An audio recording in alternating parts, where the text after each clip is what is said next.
Good day, everyone. I hope you've had an amazing day so far. In this lecture, I would like to explore how literature has repeatedly acted as a force for social reform. Storytellers do not simply entertain us.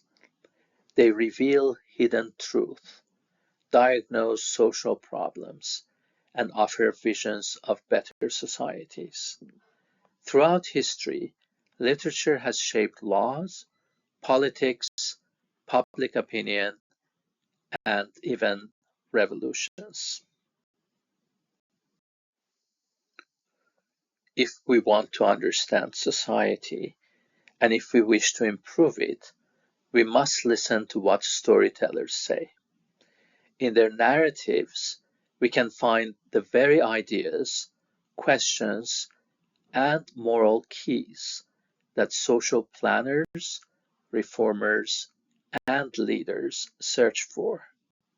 Fiction provides models of how societies succeed or fail, and in that sense, it becomes a laboratory where visions of a better world are tested. We may ask, can a novel free peasants, drive readers toward revolution, close factories, change laws, influence an election, serve as a weapon in national or international struggles? The answer is yes. There are moments in history when literature became instrumental in bringing about social, legal, and political change. Some writers reject the idea of art for art's sake. Instead, they commit themselves to social responsibility. These writers expose injustice and the vices of their society, giving the public a moral conscience.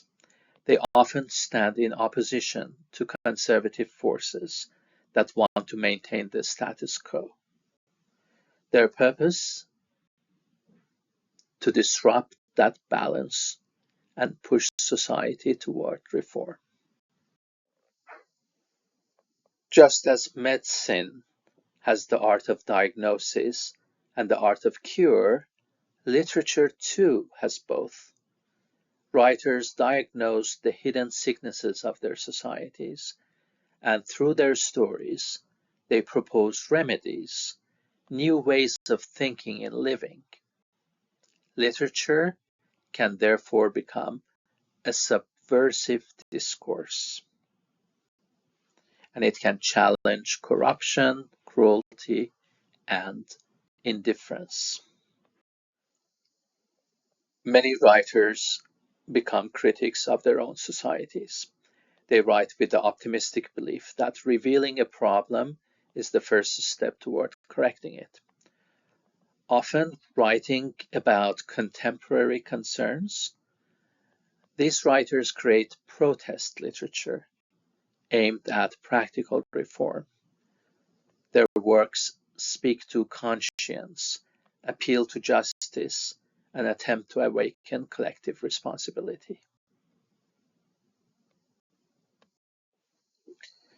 In Britain, reform literature reached its peak with Charles Dickens. Dickens was deeply concerned with social issues, poverty, law, child labor, and the English educational system, which was in a disastrous state in his day. Dickens's writings frequently called for reform, and on occasion, they actually produced reform. One of the clearest examples is Nicholas Nickleby, published in 1838.